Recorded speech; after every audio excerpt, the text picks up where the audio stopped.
There's the node just below the cutting. This one little elderberry shrub here could potentially turn into 28 elderberry shrubs. That's nice.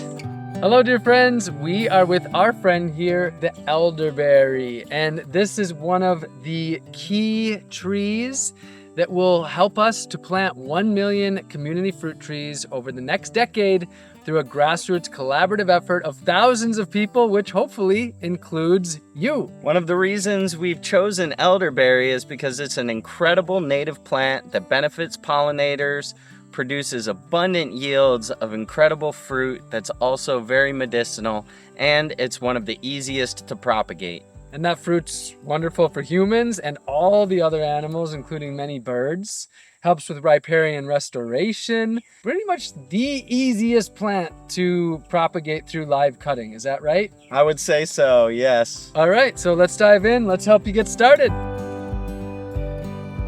First things first, although you can harvest from any elderberry plant, what are we looking for with deciding which plants we're harvesting from?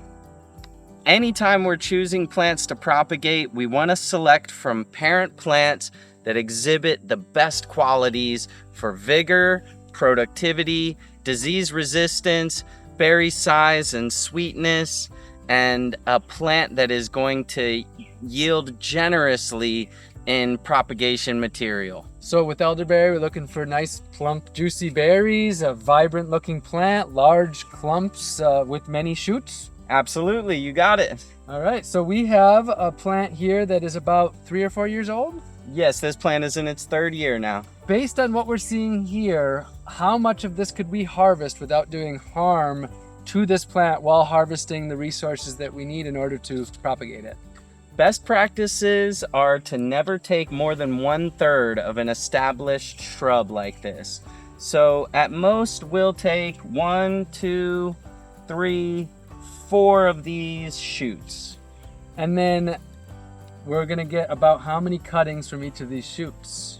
This cutting is got 1, 2, 3, 4, 5, 6, 7 cuttings. Okay, so we're looking at potentially 25 or 30 cuttings, which means this one little elderberry shrub here could potentially turn into 28 elderberry shrubs. So we're talking about being able to really multiply through the power of the elderberry.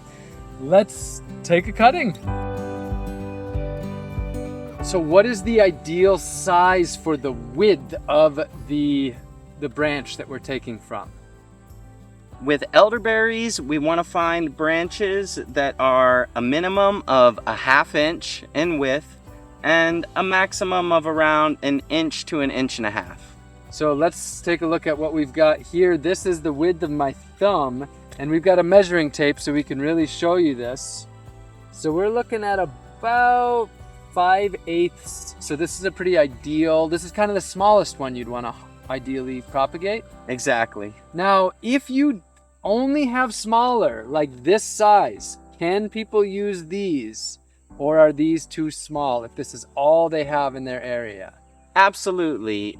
Elderberries can even grow from tiny branches like this. The difference is when we're live staking, we really want a lot of vigor, and the larger the branch that you cut, the faster it's going to root and the more energy it's going to have to establish itself quickly in a wild environment. So where you have the opportunity to harvest the larger width, we absolutely encourage you to do that. But if you only have small ones, then that is what you're going to have for your propagation material. So let's measure my thumb. My thumb is about 3/4 of an inch and my pointer finger is about a 1/2 inch. So if you have a thumb or a pointer finger like me, you don't even need a ruler. Where shall I cut this? Cut it as close to the ground as you can. So now we have our branch. How do we turn this into cuttings? Step 1 is to defoliate. We want to remove all of these leaves so that the plant doesn't lose any moisture while it's establishing. So this really goes against what most people think. Most people who are new to this think you got to keep the leaves, but at this point it has no roots, So it needs no leaves. The leaves are how it sweats, so it will lose moisture from even inside of the stalk if we leave those leaves and sweat pores on there. So now we have the branch, and how do we decide what is going to be the length of the cuttings or how the cuttings are going to come from this? So we recommend a cutting length of 8 to 20 inches, but with elderberries, the more important thing is that we have one node per cutting. That way we maximize our propagation material. In this case, where you have the first node just 4 inches up and a tight internodal distance, this is about 9 inches. So we're gonna go ahead and make this one cutting. It's a really useful thing to measure the length of the width of your fingers. You can see that mine is 9 inches. This becomes a very helpful tool with elderberry live staking, saves you a lot of time. And one question, Eric, what is a node? A node is where the bud scars from the leaves form. And this is where buds are sitting dormant and new leaves will emerge. With elderberries, the nodes will produce roots, but most of the roots will come from the little lenticels, which is why we only need one node per cutting with elderberry. Okay, so let's go ahead and make our first cutting. Tell me where to go ahead and do that. Cut it right here. So I'm gonna go flat for the top. And is it just above the node? Just above the node, exactly. Okay. Excellent. We want to give this a nice sharp angle so that it goes into the ground easily. So the bottom is going to be about a 45-degree angle. And that also makes it so you know the top is flat and the bottom is an angle, making it so that if you drop these, you won't end up planting it upside down. So for our next cutting, we'll go ahead and cut our angle here at the bottom. And then a nice 90-degree cut at the top. Okay. Point on the bottom, flat on top, node just below the cutting. We have 3 cuttings now and we're going to continue on. Now I'm noticing that as we get further up, there's a larger distance between the cutting or between the nodes. So show us how we do it here, Eric. Same as before, we only need one node per cutting. So I like to cut just above the node, set it aside. For the sake of expediency, when you're doing numerous cuttings, it can help to break them down to size first and then cut the angles all at the same time. So those little pieces we're not using. You could put these in a pot or take them home and somewhere that they'll get more care. Those have a good chance of survival as well. Okay. And then we have this one here. Is this usable? This is another one that you can see this has got new growth from this year, and we really want the ones that are woody and lignified for live stakes. Those again could be used for growing in a pot at home or in a home garden that gets regular irrigation. So we got 1, 2, 3, 4, 5, 6, 7 cuttings from that branch, just like we were expecting. Take a look at these, Eric. How do you feel? Is this a pretty ideal batch of cuttings? These all look fantastic. All right, so now we have the cuttings and we could plant these directly into the ground, but if we're not gonna plant them right away, now what? We can store them in a bucket of water for up to a week. So in this bucket, how deep do we want them submerged? We want our elderberry cuttings to be anywhere from 1/3 to halfway. We're going to go directly to planting these live stakes. However, we would love for you to reference the Elderberry Live Staking Guide to learn all about the most ideal locations to plant these. So, Eric, how do we go ahead live staking this elderberry?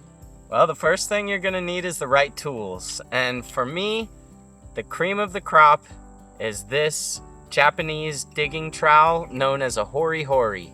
I love these because they're pocket size, they're effective, allow you to plant in a variety of different soil types. Shovels and pickaxes are also readily available tools that you might already have on hand. If you don't have a hori-hori though, I highly recommend making the investment. Very nice. Okay, let's go ahead and plant one. All right, so first we make a small hole. And of course, depth. Depth is the important part. So we have this cutting here that's about 10 inches. And how deep of a hole have we made? We want to go about 2/3 deep. So that's just about perfect. But how about the placement of the node above or below the ground? The node always goes above the ground. And if there are multiple nodes on the cutting? It's ideal to have one above ground and one below ground. Okay, so we've got our simple hole. How do we fill this in?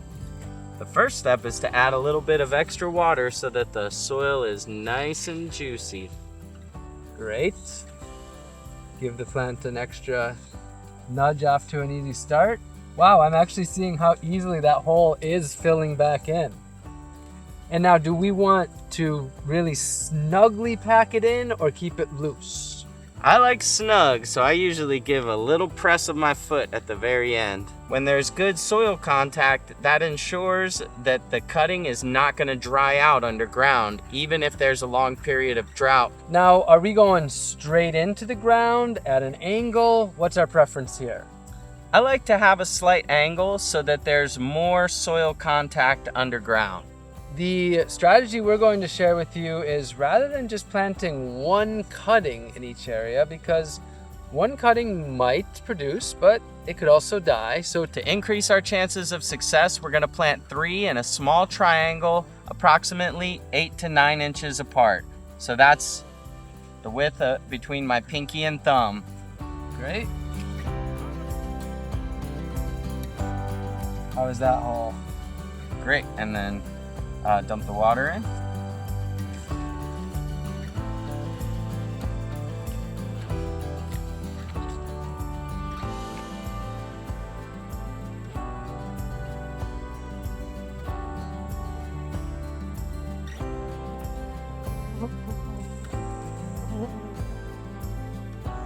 Very good. Before we take the last step, I just want to share how incredibly enthusiastic I'm feeling.